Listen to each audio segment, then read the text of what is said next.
नमस्कार विद्यार्थी मित्रांनो, स्पर्धा परीक्षा डिजिटल लर्निंग या युट्यूब चॅनलवरती आपल्या सर्वांचं स्वागत आहे। विद्यार्थी मित्रांनो, आज आहे 29 मार्च 2024। तर आपल्या डेली करंट अफेअर्सच्या सिरीज मधील काही महत्त्वाचे चालू घडामोडीचे घटक आज आपण अभ्यासूया। विद्यार्थी मित्रांनो, आजच्या व्हिडिओमध्ये आपण 28 मार्च आणि 29 मार्च असे 2 दिवसाच्या घडामोडी पाहणार आहोत। चला तर मग आजच्या व्हिडिओला सुरुवात करूया।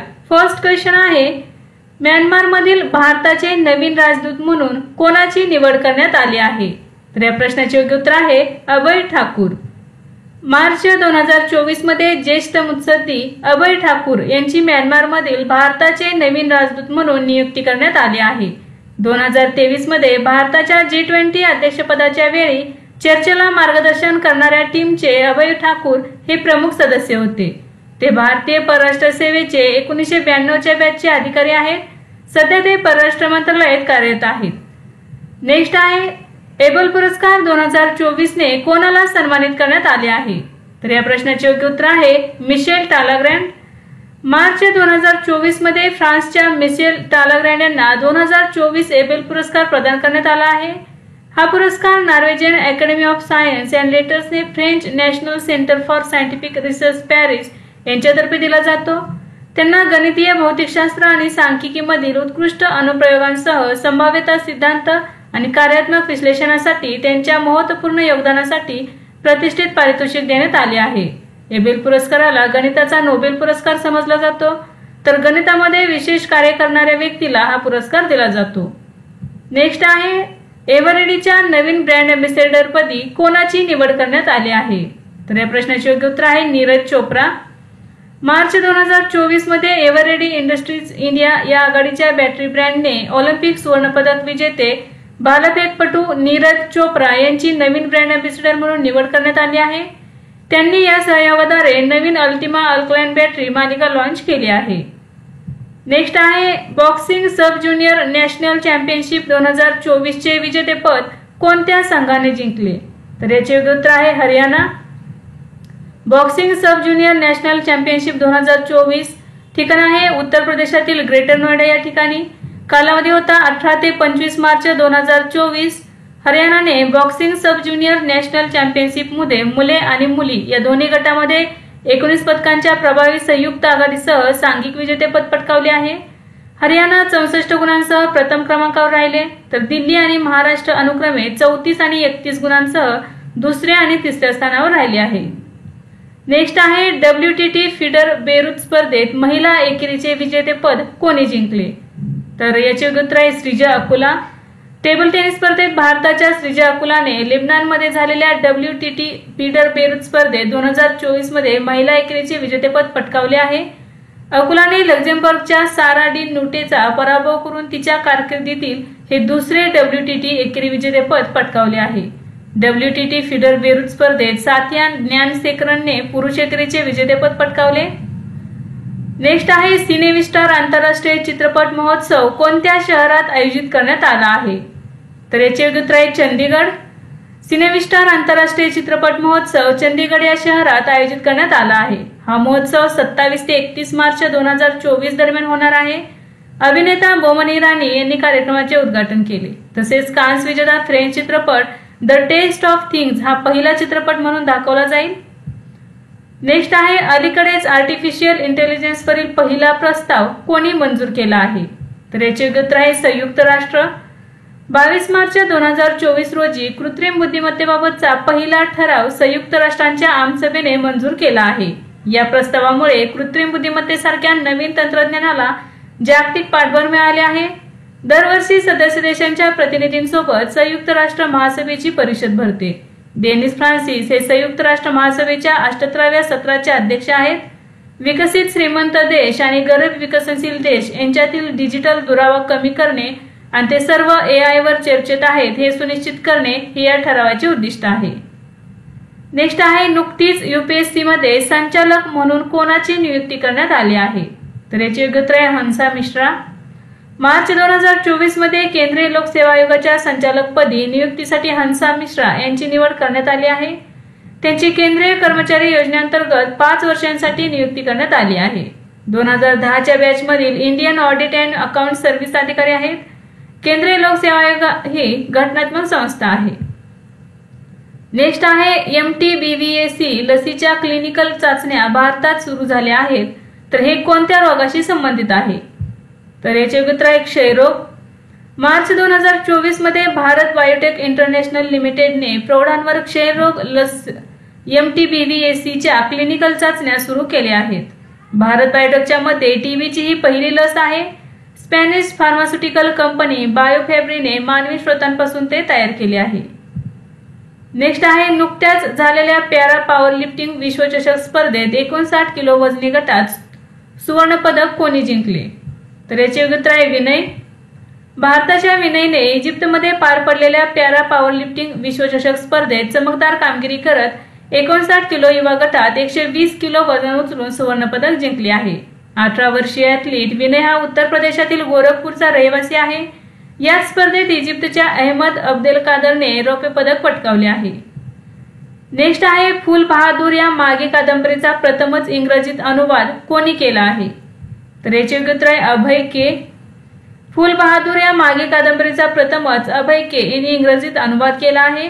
फुल बहादूर ही मागे भाषेतील पहिली कादंबरी आहे जी इंग्रजीत अनुवादित झाली आहे. फुल बहादूर ही कादंबरी मूळतः जयनाथ पती यांनी लिहिली आहे. हे प्रथम 1928 मध्ये प्रकाशित झाले. अभय के हे कवी, संपादक, अनुवादक आणि अनेक कविता संग्रहांचे लेखक आहेत. मागी भाषा ही पूर्व भारतातील बिहार, झारखंड आणि पश्चिम बंगाल या राज्यांमध्ये आणि नेपाळच्या तराईमध्ये बोलली जाणारी प्रमुख भाषा आहे. नेक्स्ट आहे इंटरनॅशनल ॲस्ट्रॉनॉमिकल युनियनने कोणाच्या सन्मानार्थ लघुग्रहाचे नाव जयंती मूर्ती दिले आहे? तर याचे उत्तर आहे जयंती मूर्ती. मार्च 2024 मध्ये इंटरनॅशनल ॲस्ट्रॉनॉमिकल युनियनने भारतीय शास्त्रज्ञ प्रोफेसर जयंत मूर्ती यांना लघुग्रहाचे नाव देऊन त्यांचा गौरव केला आहे. या लघुग्रहाला जयंत मूर्ती असे नाव देण्यात आले आहे. 2021 मध्ये प्रोफेसर मूर्ती इंडियन इन्स्टिट्यूट ऑफ ॲस्ट्रोफिजिक्स मधून निवृत्त झाले. तेव्हापासून त्यांनी मानद प्राध्यापक म्हणून काम केले आहे. ते जुलै 2018 ते ऑक्टोबर 2019 पर्यंत IIA चे कार्यवाहक संचालक होते. लघुग्रह हे खगोलीय पिंड आहे जे विश्वात सतत फिरत असतात. नेक्स्ट आहे ऑस्ट्रेलियन ग्रांप्रीचे विजेतेपद कोणी जिंकले आहे? तर याचे उत्तर आहे कार्लोस सेंज. मार्च 2024 मध्ये झालेल्या फॉर्म्युला 1 मधील ऑस्ट्रेलियन ग्रांप्री फेरीच्या कार्लोस सेंजने जिंकले आहे. सेंजचा हा तिसरा ग्रांप्री विजय आहे. कार्लोस सेंज हा स्पेनचा आहे. भारतीय स्पर्धा आयोगाने मंजूर केलेल्या लँको अमरकंटक पॉवर लिमिटेडचे अधिग्रहण कोणी केले आहे? तर याचे उत्तर आहे अदानी पॉवर लिमिटेड. मार्च 2024 मध्ये भारतीय स्पर्धा आयोगाने अदानी पॉवर लिमिटेड द्वारा लँको अमरकंटक पॉवर लिमिटेडच्या 100% संपादनास मान्यता दिली आहे. अदानी पॉवर लिमिटेड ही अदानी समूहाची कंपनी आहे. लँको अमरकंटक ही औष्णिक वीज निर्मितीशी संबंधित कंपनी आहे. भारतीय स्पर्धा आयोग हा भारतातील मुख्य राष्ट्रीय स्पर्धा नियामक आहे. नेक्स्ट आहे अलीकडेच पंतप्रधान नरेंद्र मोदी यांनी Gyaltsuen Jetsun Pema Wangchuck mother and child हॉस्पिटलचे उद्घाटन कोठे केले? तर याचे उत्तर आहे थिम्पू, भूतान. मार्च 2024 मध्ये Gyaltsuen Jetsun Pema Wangchuck mother and child हॉस्पिटलचे उद्घाटन पंतप्रधान नरेंद्र मोदी आणि भूतानचे पंतप्रधान शेरिंग तोब्गे यांच्या हस्ते करण्यात आले. हे अत्याधुनिक रुग्णालय थिम्पू येथे भारत सरकारच्या मदतीने बांधले गेले आहे. भारत सरकारने 150 खाटांच्या हॉस्पिटलच्या विकासासाठी 2 टप्प्यात मदत दिली आहे. 22 कोटी रुपये खर्चून या रुग्णालयाचा पहिला टप्पा बांधण्यात आला आणि 2019 पासून ते कार्यरत आहे. नेक्स्ट आहे नुकतीच राष्ट्रीय आपत्ती प्रतिसाद दल म्हणजेच NDRF चे महासंचालक म्हणून कोणाची नियुक्ती करण्यात आली आहे? तर याचे उत्तर आहे पियुष आनंद. पियुष आनंद यांची राष्ट्रीय आपत्ती प्रतिसाद दल चे महासंचालक म्हणून नियुक्ती करण्यात आली आहे. त्यांनी अतुल करवाल यांची जागा घेतली आहे. पियुष आनंद 1991च्या बॅचचे UP कॅडरचे IPS अधिकारी आहेत. ते सध्या केंद्रीय औद्योगिक सुरक्षा दलाचे विशेष DG म्हणून कार्यरत आहेत. राष्ट्रीय आपत्ती प्रतिसाद दल आपत्ती व्यवस्थापन कायदा 2005 अंतर्गत 2006 मध्ये स्थापना करण्यात आली आहे. नेक्स्ट आहे कोणत्या संघाने IPL इतिहासातील सर्वात मोठी सांघिक धावसंख्या केली आहे? तर याचे उत्तर आहे सनरायझर्स हैदराबाद. सनरायझर्स हैदराबादने IPLच्या इतिहासातील सर्वात मोठ्या धावा करणाऱ्या संघाचा विक्रम मोडला आहे. सनरायझर्स हैदराबादने मुंबई इंडियन्स विरुद्ध 20 षटकात 277 रन 3 विकेट्सवर एवढे धावा केलेले आहेत. किती धावा केलेले बघा, 277 धावा केलेल्या आहेत, जी आजपर्यंतची सर्वोच्च संघाची धावसंख्या आहे. यापूर्वी 2013 मध्ये आरसीबीने पुणे वॉरियर्स इंडिया विरुद्ध 263 धावा केल्या होत्या. नेक्स्ट आहे मिस युनिव्हर्स स्पर्धेत कोणता आखाती देश प्रथमच सहभागी होणार आहे? तर याचे योग्य उत्तर आहे सौदी अरेबिया. सौदी अरेबिया पहिल्यांदाच मिस युनिव्हर्स 2024 स्पर्धेत सहभागी होणार आहे. सौदी अरेबियाची 27 वर्षीय मॉडेल रुमी अल्काहतानी ही इस्लामिक देशाची पहिली प्रतिनिधी म्हणून पहिल्यांदाच मिस युनिव्हर्स स्पर्धेत अधिकृतपणे सहभागी होणार आहे. अल्काहतानी ही रियाद येथील आहे. तिने यापूर्वी miss Saudi Arabia, miss Arab world peace 2021 आणि मिस वुमन सौदी अरेबिया ही पदवी जिंकली आहे.